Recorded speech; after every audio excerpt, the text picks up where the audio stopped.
Assalamualaikum warahmatullahi wabarakatuh. Kurang keras, yang semangat coba. Assalamualaikum warahmatullahi wabarakatuh.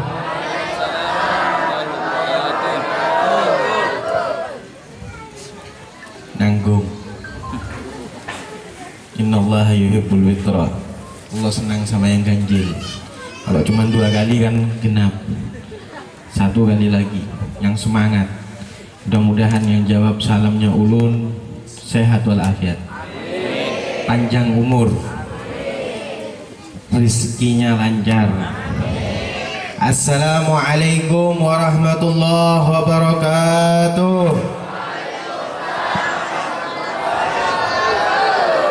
Alhamdulillah, alhamdulillahi rabbil alamin, wa ahkamal hakimin, wa ahsanal khaliqin, wa khairil raziqin, alladhi ahata bikulli syai'in ilma wa ahsa bikulli syai'in adada. Wa ashhadu an la ilaha illallah wahdahu la syarika lah, wal awwal bila ibtida' wal akhir bila intiha, alladhi yatanazzah anil hudusi wa zawal wal fana. Allahumma salli wa sallim ala sayyidina Muhammadin salatan takunu likulli da'in dawa wa likulli illatin shifa wa daf'an likulli mihnatin wa bala wa nasran ala jami'il a'da bimahdi fadlika wa karamika wa ihsanika ya akramal akramin wa ya arhamar rahimin. Hadirin wal hadirat yang dirahmati oleh Allah Subhanahu wa taala. Wabil khusus yang saya muliakan, yang saya ta'zimi, yang saya cintai, segenap para alim ulama, para guru, para kiai. Wabil khusus yang saya muliakan Kiai Haji Hormansah, Kiai Haji Abdul Majid, Ustadz Haji Khatibul Anam, yang saya muliakan dan saya ta'zimi.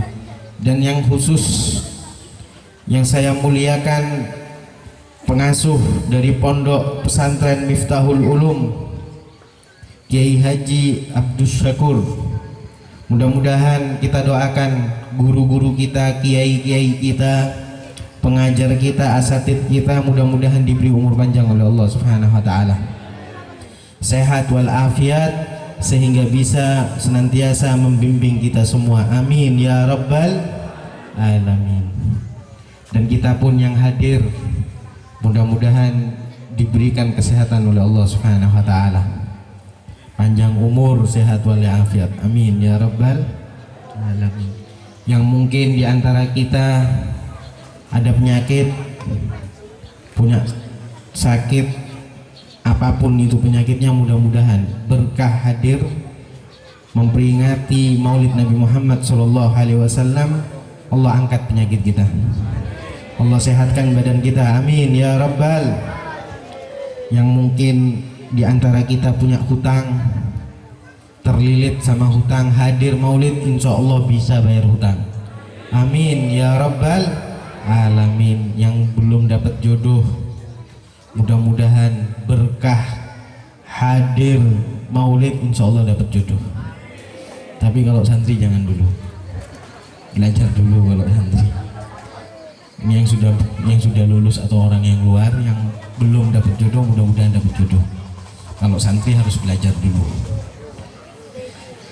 Dan mudah-mudahan kita doakan santri-santri Miftahul Ulum mendapatkan ilmu yang barokah dan menjadi pendai-pendai kelak penyebar risalah baginda Muhammad SAW.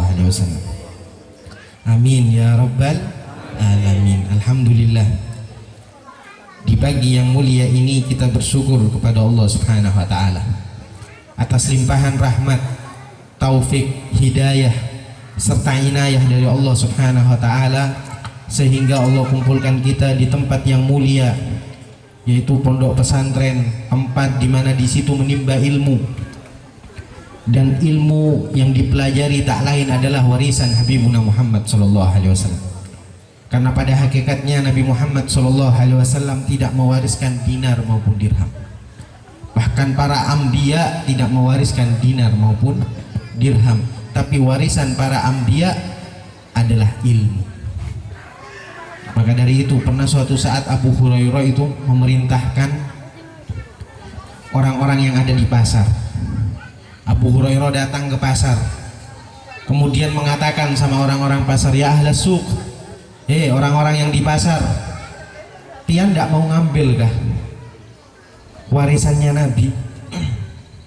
Saat ini warisannya Rasul Shallallahu Alaihi Wasallam dibagikan di masjid. Saat ini warisannya Rasul dibagikan di masjid.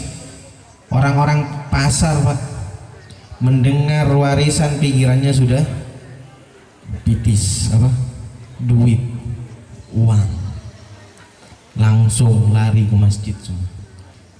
Berangkat ke masjid. Ketika datang ke masjid, ternyata tidak ada yang namanya duniawi yang dibagikan di situ. Tidak ada ceritanya uang, emas dan lain sebagainya. Datang lagi ke Abu Hurairah, protes. Ya Abu Hurairah, pian tadi bilang kalau di masjid warisannya Nabi dibagikan. Saya datang ke masjid tapi tidak ada satupun warisan yang dibagikan di masjid. Ditanya balik sama Abu Hurairah, nah pian masuk ke masjid kah? Masuk. Saya masuk ke masjid. Pian lihat apa saja di masjid? Kami melihat ra'aina qauman yaqra'unal Qur'an. Saya melihat sekelompok kaum yang di dalam masjid dia membaca Al-Qur'an. Wa ra'aina qauman, saya melihat juga sekelompok orang yatadarasunal halal wal haram, yang dia belajar masalah halal maupun yang haram, perihal-perihal yang halal maupun perihal yang diharamkan oleh Allah Subhanahu wa taala. Wa ra'aina qauman yusallun, dan saya juga melihat sekelompok orang yang di situ dia lagi sholat. Kemudian dijawab sama Abu Hurairah, dzaka mirasu Rasulillah sallallahu alaihi wasallam. Itu warisannya baginda Muhammad sallallahu alaihi wasallam.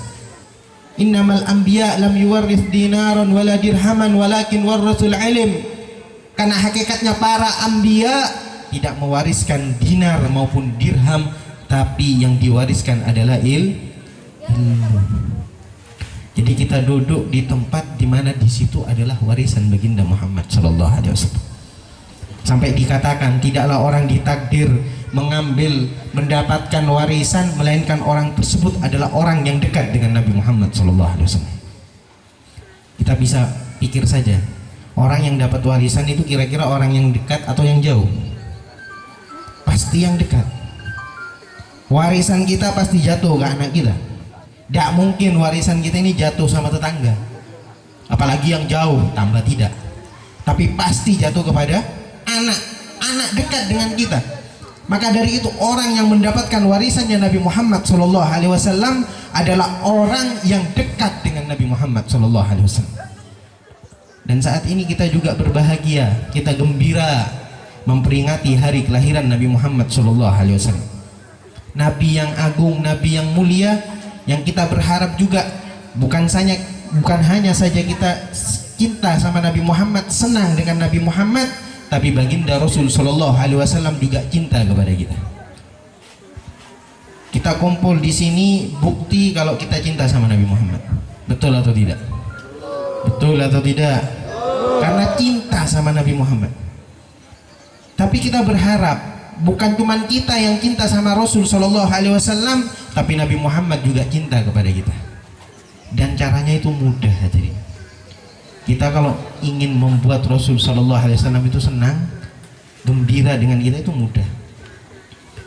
Kita bisa lihat sebagaimana di dalam sebuah riwayat Rabi al-Adawiyah.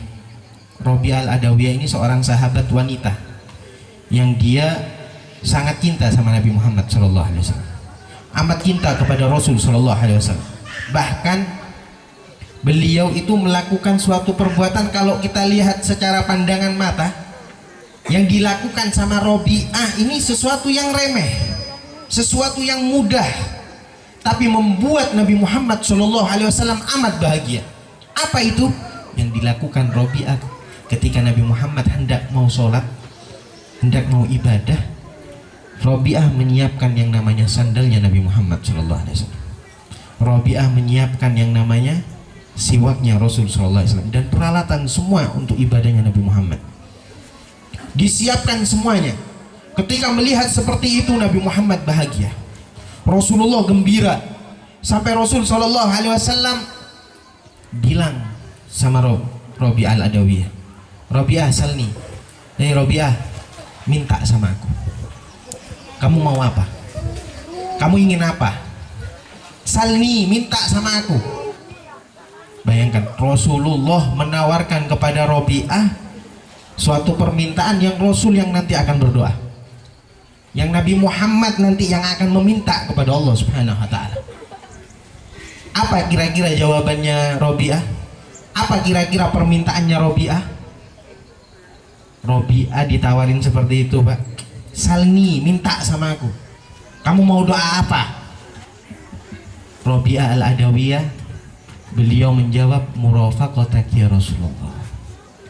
Ya Rasulullah, yang aku inginkan menjadi pendampingmu kelak di surga ya Rasulullah. Bayangkan, doanya Nabi ini pasti mustajab. Doanya Nabi pasti mustajab. Yang menawarkan Rasul SAW, salni ya Robi'ah, minta sama aku.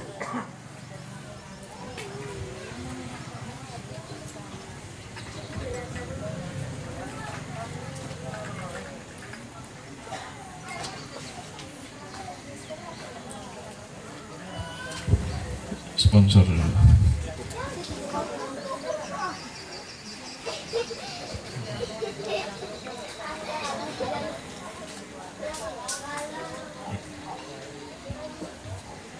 Siapa tadi yang ditawarin doa sama Nabi Muhammad? Robi'ah al-Adawiyah. Ya Robi'ah salni, wahai Robi'ah, kamu minta sama aku. Minta. Ingin doa apa engkau? Dijawab sama Robi'ah, murafaqatak fil jannah ya Rasulullah. Ya Rasulullah, yang aku inginkan menjadi pendampingmu kelak di surga ya Rasulullah. Ini pertanyaan apa, permintaan yang amat luar biasa. Ingin menjadi pendampingnya Nabi Muhammad. Karena pada hakikatnya surga itu tidak nikmat kalau tidak ada Rasul sallallahu alaihi wasallam. Surga itu tiada artinya kalau tidak ada Rasul sallallahu alaihi wasallam. Dan yang memberikan tawaran doa adalah manusia yang doanya tidak akan pernah ditolak oleh Allah Subhanahu wa Ta'ala. Ketika ditawarkan doa tersebut, Robi'ah tidak menyanyiakan jelek, hitam dan lain sebagainya. Tidak salah kah pian ngarang pian ini? Iya, saya diperintahkan Rasul sallallahu alaihi wasallam untuk datang ke pian dan melamar putri pian yang paling cantik. Bingung hadirin. Ini orang tidak tampan dapat orang cantik. Ibunya tidak terima, semuanya tidak terima. Tapi wanita tersebut, perempuannya yang cantik, dia bilang, wahai abi, wahai ayahku, wahai ibu, aku tidak akan menolak jodoh yang diperintahkan oleh Rasul sallallahu alaihi wasallam. Seorang pemuda yang diperintahkan oleh Rasul sallallahu alaihi wasallam untuk melamarku. Mau tidak mau nikah sudah. Nikah. Bayangkan, Nabi cuma mengatakan datangin itu perkataan yang cuma seperti itu, tapi langsung dikabulkan sama Allah Subhanahu wa Ta'ala. Jadi nikah. Seorang laki-laki yang tidak tampan, yang tidak memiliki harta, tidak memiliki kedudukan, tapi nikah dengan seorang wanita yang amat cantik. Berkat apa? Lisannya baginda Muhammad sallallahu alaihi wasallam. Nikah Julaibib. Selesai nikah, terdengar perintah perang. Langsung Julaibib tanya sama istrinya, ini gimana ini perang? Saya mau ikut. Istrinya soleha, Pak. Langsung bilang, silahkan mas, jalan ikut perang. Ketika perang jalan, langsung didoakan sama istrinya, mudah-mudahan selamat mas, bisa kembali lagi. Tapi kalau orang sekarang, kira-kira kalau punya suami jelek mau perang, mudah-mudahan mati. Ini wanita pilihannya Nabi Muhammad. Ketika diperintahkan untuk melamar wanita tersebut, kemudian sudah nikah, malamnya ada panggilan perang, mau berangkat perang, pamit sama istrinya, "Dek, istriku, saya mau berangkat perang." Kata istrinya, "Ya mas, mudah-mudahan selamat, kembali selamat berangkat." Ternyata takdir berkata lain, Julaibib tewas di medan perang, mati syahid. Nabi Muhammad itu menyaksikan jenazahnya Julaibib ketika itu, dilihat sama Nabi Muhammad SAW. Nabi Muhammad melihat, kemudian sempat berpaling. Nabi Muhammad, ketika Rasul SAW berpaling, para sahabat itu merasa heran.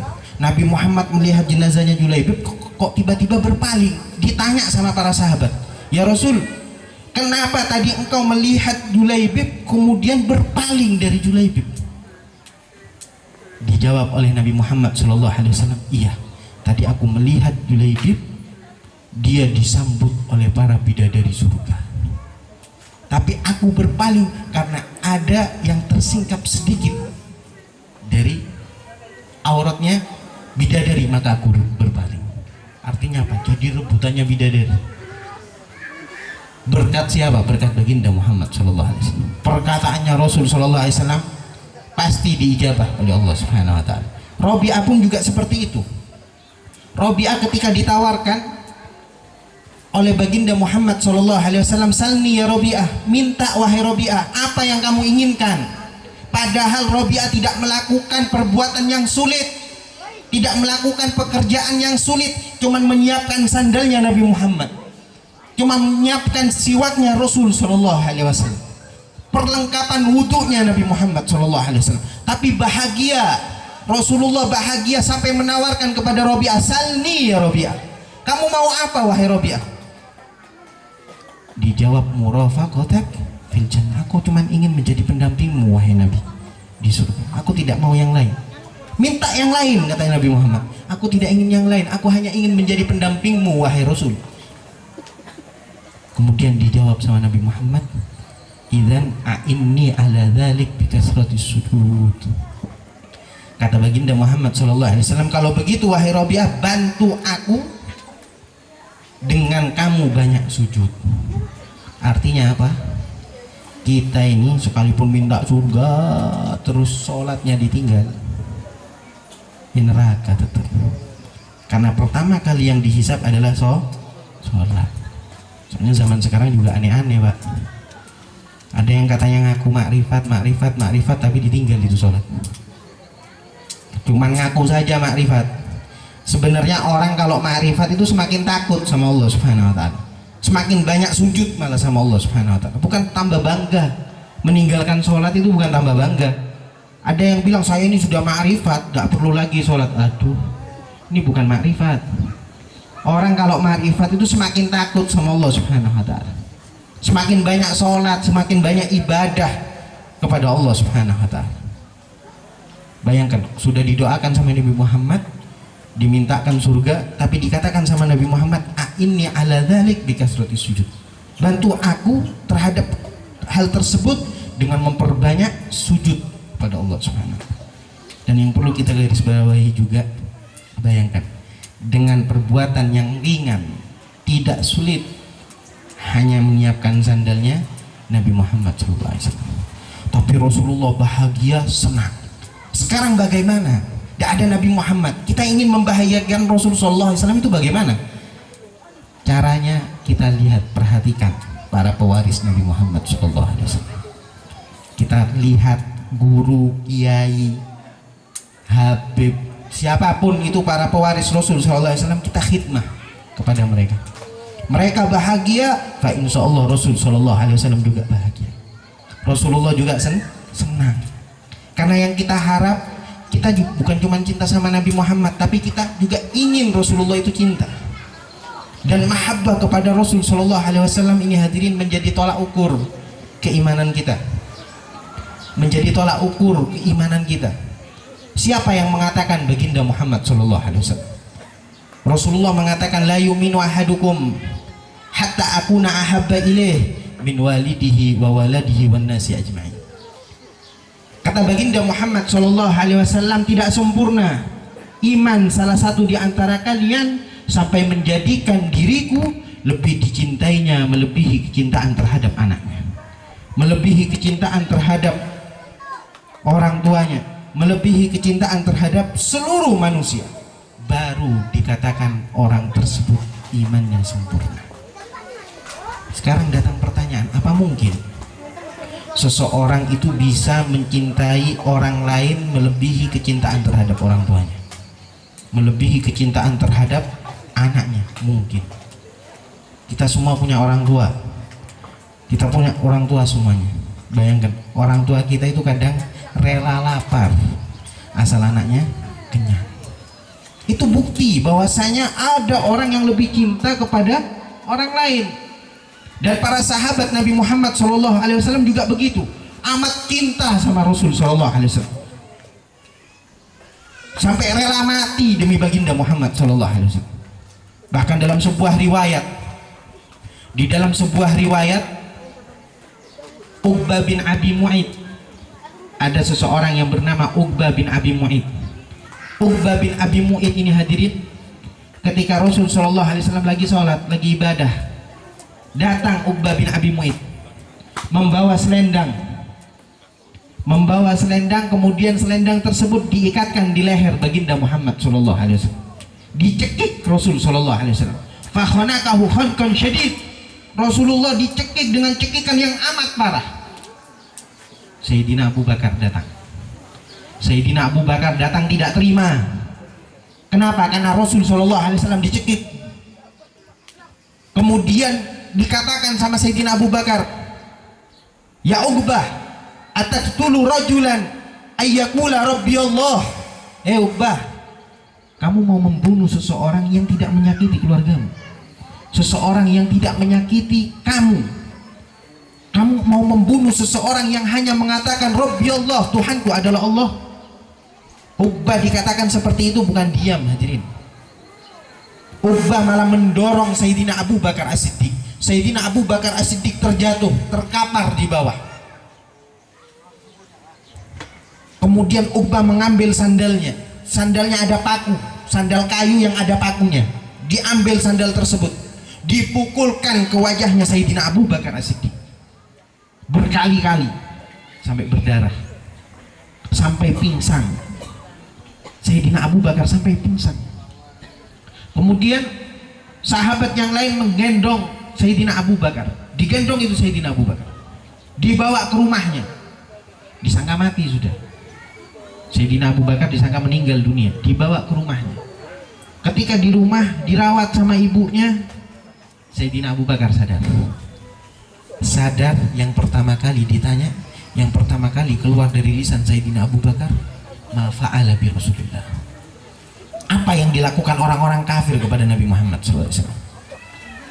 Apa yang dilakukan orang-orang kafir kepada Rasulullah? Kemudian ibunya waktu itu masih belum iman. Ibu dari Sayyidina Abu Bakar belum beriman kepada Allah, belum beriman kepada Rasul Sallallahu Alaihi Wasallam.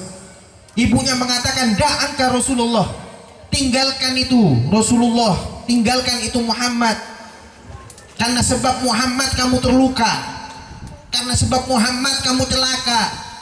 Tapi apa jawabannya Sayyidina Abu Bakar? Sayyidina Abu Bakar menjawab, aku tidak bisa tenang kalau aku belum mendengar bahwasanya Rasul Sallallahu Alaihi Wasallam dalam keadaan selamat. Aku tidak bisa tenang kalau Rasul Sallallahu Alaihi Wasallam, aku benar-benar mendengar dan yakin bahwasanya Rasul Sallallahu Alaihi Wasallam dalam keadaan selamat. Ibunya datang membawa nasi, membawa air, mau disuapin, tidak mau makan. Sayyidina Abu Bakar tidak mau makan, tidak mau minum. Kata ibunya, makan dulu, minum dulu meskipun sedikit. Kata Sayyidina Abu Bakar, aku tidak mau makan, tidak mau minum kecuali aku mendengar bahwasanya Rasul Sallallahu Alaihi Wasallam dalam keadaan selamat. Bayangkan hadirin, ini mahabbah, ini cinta yang luar biasa. Kemudian datang Ummu Jamil. Ummu Jamil ini Fatimah bintu Khattab, saudara dari Sayyidina Abu Bakar, Sayyidina Umar bin Khattab. Ummu Jamil datang. Ketika datang Ummu Jamil memberikan kabar bahwasanya Rasul Shallallahu Alaihi Wasallam dalam keadaan selamat. Dikabarkan kepada Sayyidina Abu Bakar, Rasulullah dalam keadaan selamat. Tapi apa kata Sayyidina Abu Bakar? Aku tidak bisa tenang kalau aku belum melihat langsung bahwasanya Nabi Muhammad dalam keadaan selamat. Bayangkan hadirin, dalam keadaan sakit. Akhirnya digendong, Sayyidina Abu Bakar digendong, dibawa kepada baginda Muhammad Shallallahu Alaihi Wasallam. Ketika berjumpa dengan Rasul Shallallahu Alaihi Wasallam, Sayyidina Abu Bakar berjumpa dengan Rasulullah, dipeluk sama Rasul Shallallahu Alaihi Wasallam. Sayyidina Abu Bakar dipeluk. Sayyidina Abu Bakar bilang sama Rasulullah, ya Rasulullah, ini luka cuman biasa saja. Padahal luka tersebut luka parah, bekas paku pukulan dari Uqbah bin Abi Mu'ayth. Ini luka biasa saja wahai Rasul. Kemudian saking senangnya Nabi Muhammad kepada Sayyidina Abu Bakar, Rasul Shallallahu Alaihi Wasallam menawarkan permintaan juga, sebagaimana Rasulullah menawarkan kepada Rabi al-Adawiyah. Wahai Abu Bakar, kamu pengen apa? Kamu ingin doa apa? Saking bahagianya Nabi Muhammad kepada Sayyidina Abu Bakar. Apa yang diminta Sayyidina Abu Bakar? Bukan gunung menjadi emas, tidak. Bukan ingin harta, tidak. Bukan ingin kendaraan yang luar biasa, tidak. Apa yang diminta sama Sayyidina Abu Bakar? Wahai Rasul, ketahuilah, ini ibuku. Ini ibuku wahai Rasul. Belum merasakan iman kepada Allah Subhanahu wa Ta'ala, belum merasakan nikmatnya iman kepadamu, belum merasakan nikmatnya iman kepada engkau dan Allah Subhanahu wa Ta'ala, belum merasakan lezatnya mahabbah kepadamu. Tolong doakan wahai Rasul, mudah-mudahan ibuku mendapatkan hidayah dan masuk ke agama Islam. Diangkat tangannya Rasul Shallallahu Alaihi Wasallam.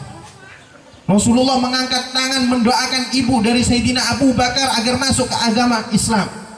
Diangkat. Apa kata Sayyidina Abu Bakar? Demi Allah, tangannya Nabi Muhammad SAW belum turun, melainkan ibuku mengatakan asyhadu an la ilaha illallah wa asyhadu annaka Rasulullah.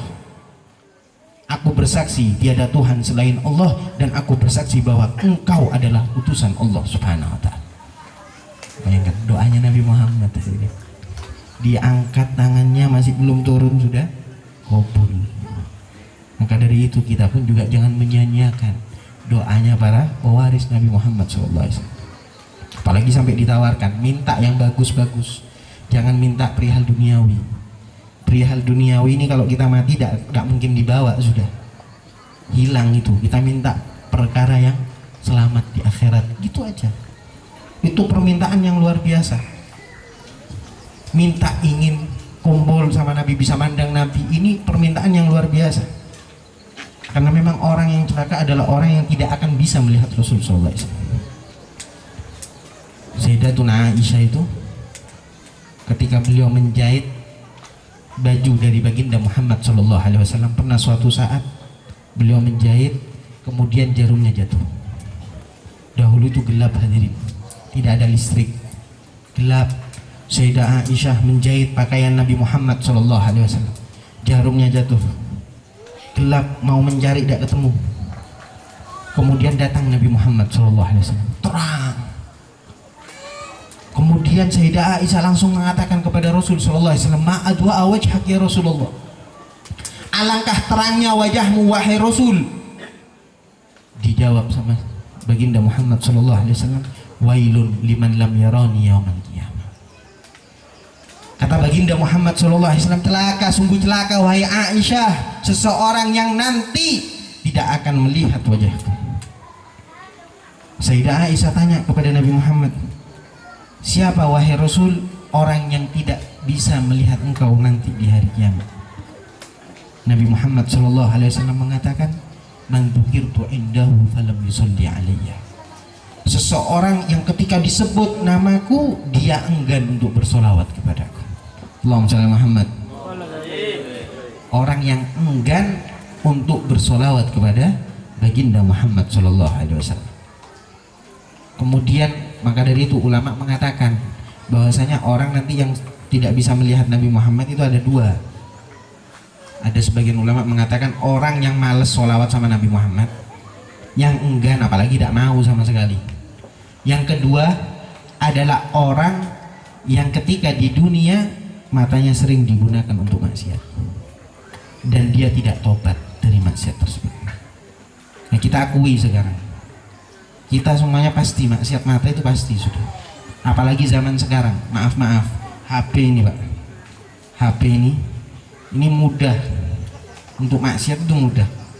Guru kami Al Habib Umar bin Muhammad bin Salim bin Hafid bilang, HP ini alat yang kecil tapi bisa digunakan kebaikan paling cepat, digunakan maksiat juga paling cepat, paling mudah untuk menggunakannya untuk maksiat.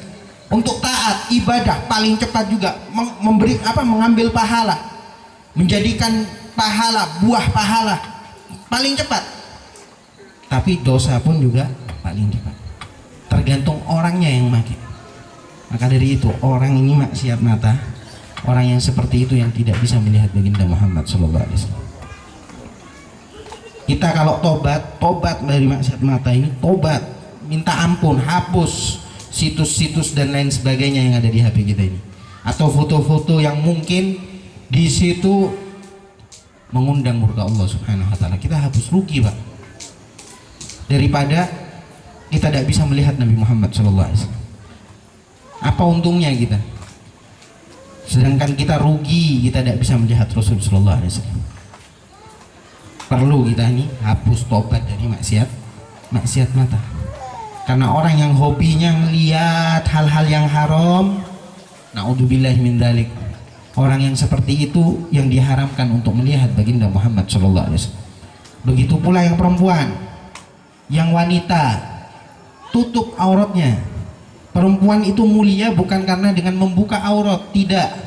Tapi orang yang mulia, wanita yang senang untuk menutup auratnya.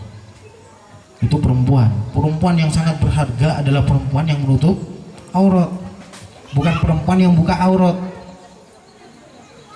Saya kadang merasa aneh juga kadang sama orang-orang ini. Saya pernah jalan sama keluarga saya di Samarinda seberang. Di Samarinda.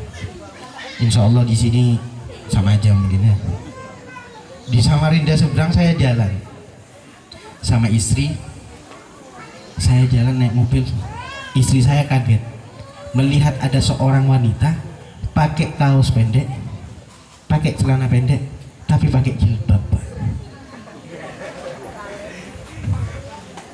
Saya heran. Istri saya sampai bilang, oh, kok gitu Bang Alwi? Ya itu hebat berarti. Saya aja heran, apalagi malaikat. Saya tuh heran, kok bisa ada orang pakai kaos pendek, celana pendek, pakai jilbab. Apalagi malaikat. Bingung, Pak, ini masuk surga apa masuk neraka ini?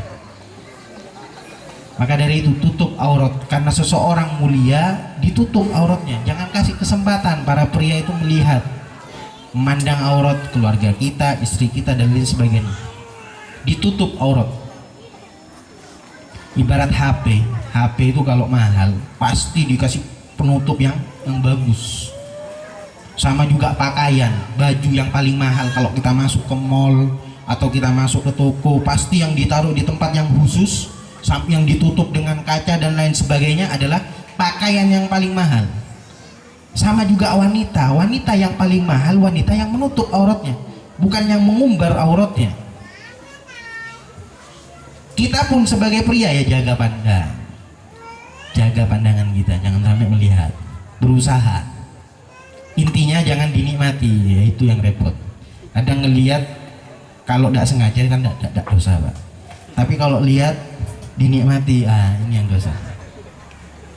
Yang dosa yang seperti itu, dinikmati.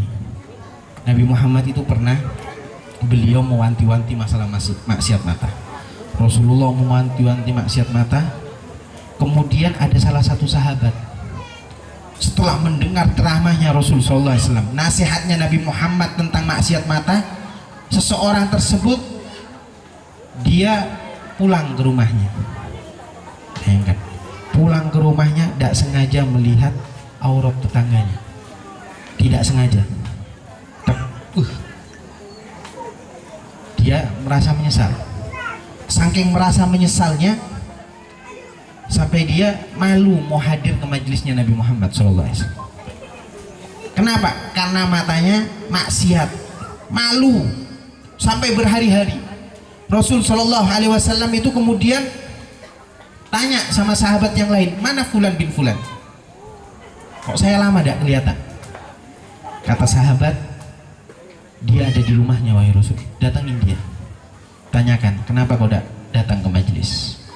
Didatangin sama salah satu sahabat yang lain. Ketika sampai ke rumahnya ditanya, wahai Fulan, kamu tidak mau datang ke majelisnya Nabi Muhammad? Saya malu. Kata sahabat tersebut, saya malu karena Rasul Sallallahu Alaihi Wasallam di malam harinya menasihati tentang maksiat mata, tapi saya keesokan harinya mata saya bermaksiat kepada Allah Subhanahu Wa Taala. Kemudian datang kepada Nabi Muhammad, ya Rasulullah, Fulan malu karena Fulan matanya memandang auratnya perempuan. Kata Nabi Muhammad, sudah datang sini, saya yang mau mintakan ampun kepada Allah Subhanahu Wa Taala. Datang kepada Rasul SAW, didoakan sama Nabi Muhammad SAW, dimintakan ampun oleh Rasul SAW. Kemudian orang ini tetap terhantui dengan maksiatnya, terhantui dengan dosanya. Kenapa? Karena Rasulullah di malam harinya menasihati tentang maksiat mata, tapi mata saya masih bermaksiat. Menyesal sampai sakit orang ini, sahabat ini sampai sakit, tapi dia tobat minta ampun kepada Allah Subhanahu Wa Taala. Tobat dari maksiat mata, minta ampun kepada Allah Subhanahu Wa Taala. Tak lama kemudian sahabat ini meninggal dunia. Ketika sahabat ini meninggal dunia, dia didatangin sebelumnya sama Nabi Muhammad. Ketika sakit parah sudah mau meninggal dunia, didatangin sama Rasulullah, diletakkan kepalanya. Dalam sebuah riwayat disebutkan diletakkan kepalanya di paha mulianya Nabi Muhammad. Sahabat tersebut memandang Rasul Shallallahu Alaihi Wasallam, dan Rasulullah juga memandang sahabat tersebut dalam keadaan sakaratul maut. Sahabat ini yang kepalanya ditaruh di paha mulianya Nabi Muhammad, dia berpaling dari paha mulianya Rasul SAW. Diangkat lagi sama Nabi Muhammad, diletakkan lagi di paha mulianya Rasulullah, berpaling lagi sampai Rasulullah tanya, Fulan, lihat aku, kenapa kamu tidak mau di pahaku? Dijawab sama Fulan tersebut, aku malu wahai Rasul, mataku memandang sesuatu yang diharamkan oleh Allah Subhanahu Wa Taala. Kepalaku tidak pantas ada di paha muliamu wahai Nabi. Berpaling sampai dipegang lagi sama Nabi Muhammad, kemudian meninggal. Ketika meninggal sudah disolatkan, setelah dimandikan, dikafani, disolatkan, dan dibawa jenazahnya ke Baqi.